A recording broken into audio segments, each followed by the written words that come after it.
Katia. How are you? My Hi. name is Stephanie. It's very nice to have you here. Nice to meet you. So we're just gonna talk about whatever it is you want to talk about. I'm here to listen and just, be of support to whatever it is that you're going through. Everything that we say here is confidential, so any of the information does not leave this room. So you could feel free to talk about whatever it is you want. I'll be taking some notes if that's okay with you. Is that okay? Yeah. Okay, great. So I'll be taking a few notes just to remind me later on. And you could start whenever you want. Like, you could talk about whatever it is you're feeling, your thoughts, anything that's coming to your head right now, you could talk about. Okay. Well, this semester I'm kind of going through some issues with my anxiety. I'm right in the middle of the semester. I'm actually about to finish the semester. And I guess a lot of things have happened throughout this semester that have kind of caused me to be really anxious, like way more than I usually. I've always been anxious, just so you know. Like, it's part of my personality. I've learned to kind of accept it. Okay. But right now, like, a lot of things have happened. So, missing some homeworks, and then my dad got really sick all of a sudden. He had to get open heart surgery. Like, So sorry. I had no idea. Thank you. I had no idea that it was something that no one imagined. Mm-hmm. It was like an emergency, basically. And then I had to still deal with school. I was in Mexico, and I couldn't come back to New York. I had to take all online classes. Okay. So I've been having like panic attacks, which is totally like new because I've always been anxious, but I've never had panic attacks before, and that's the reason that I'm here. Right. That's what kind of pushed me to think like, hey, I need help right now. Yeah, it just sounds like a lot happened all at once, Yeah. and so you needed to really stop and like reevaluate Mhm. everything that was happening. That sounds frustrating for anyone. Yeah. And I can imagine that, like you mentioned, you dealt with anxiety most of your life. So Mhm. I'm gonna ask you, like, I'm guessing that this is something that you were used to in a Mhm. way, but that because so many things happened all at once, it kind of impacted you in a different way. Is that right? Yeah, yeah. I've always been anxious, like I told you, and I guess it has kind of helped me a little bit to kind of get where I am, because I feel like being a little bit anxious kind of helps me. I'm kind of trying my best, if that makes sense, and try to get good grades and try this and that and that. Like I don't let anxiety kind of stop me from doing things. Mhm. Like the complete opposite. It's kind of what helps me get where I am. Right. But yeah, I guess the thing that kind of affected me right now is the lack of control. Mhm. That so many things happened, so I couldn't control all of them, Right. which I usually can control, like Mhm. my life and everything that happens. But right now, like, I couldn't control my dad getting sick, and then the panic attacks. It's just a lack of control in that moment. I just want to run away, and I'm crying, and my heart is going like 1,000 miles a minute, and it's just like that lack of control in that Yeah. moment. Sounds I guess very frustrating. Oh yeah, it is. It is. Yeah. So take me back to that first time that you had that like anxious feeling Mhm. during this time Okay. when everything happened.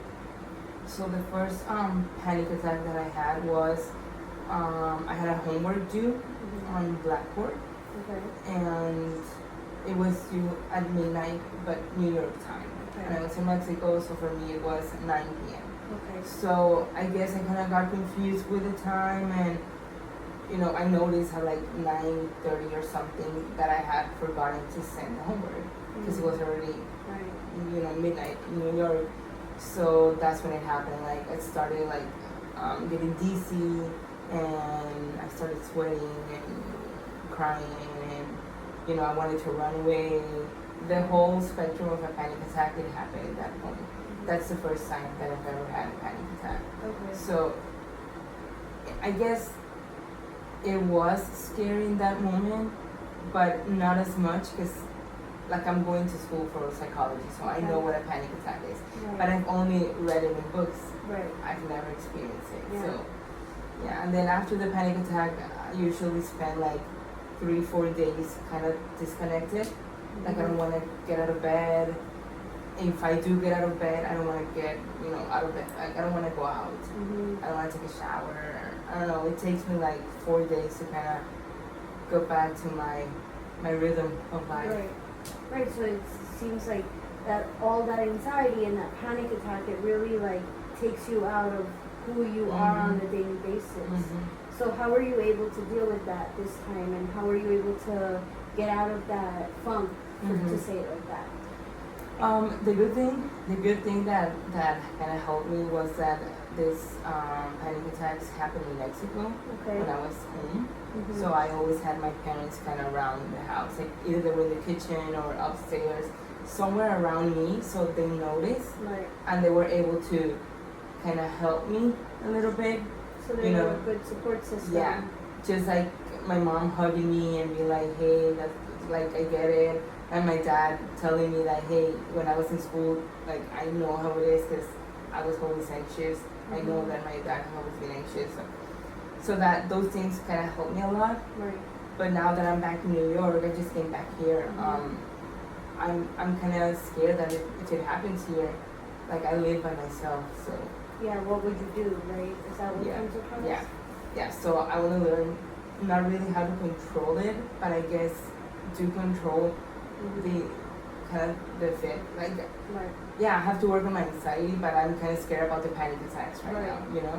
Right. So when you were there, it seems like it was very comforting to have your parents Mhm. there, and like a hug from your mom or some loving words from your father were what helped you kind of, take that control back in your Yeah. life and start again.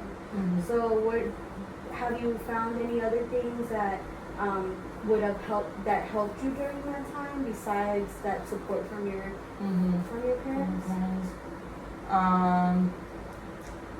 I guess I don't know. I guess being like in school for psychology has also helped me because Okay. I'm able to read about what I'm Mhm. going through. You know, Yeah. like I'm able to kind of educate myself and be able to recognize like, okay, I'm about to have a panic attack or I'm getting anxious. You know, Mhm. like I can identify when it's happening. Right. So that gives me control and Yeah. that makes me feel really good. Right.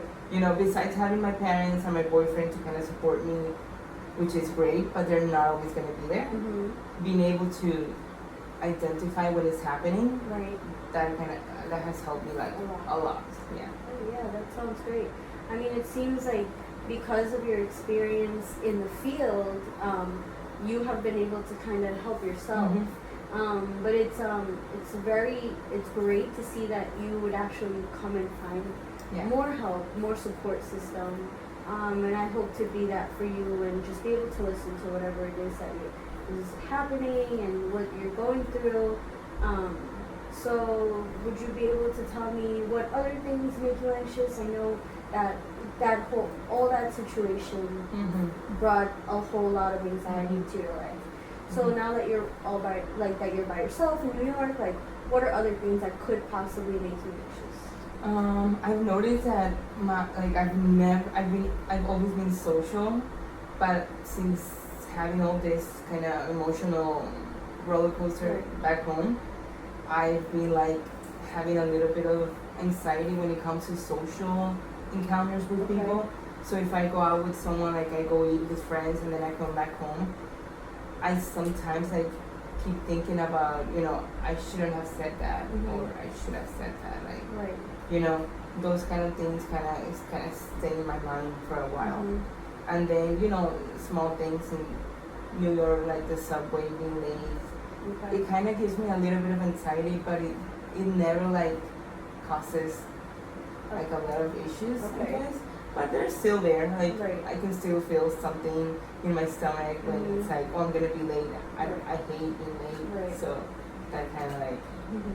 Yeah, I can understand. Yeah. So again, it just seems like what you said before. It's like losing that control Yeah, definitely. that makes you bring up all these issues with anxiety. Definitely. So I think we'll keep, if you're willing to keep coming, and we'll just keep going through all these situations and trying to find ways for you to be able to reduce your anxiety.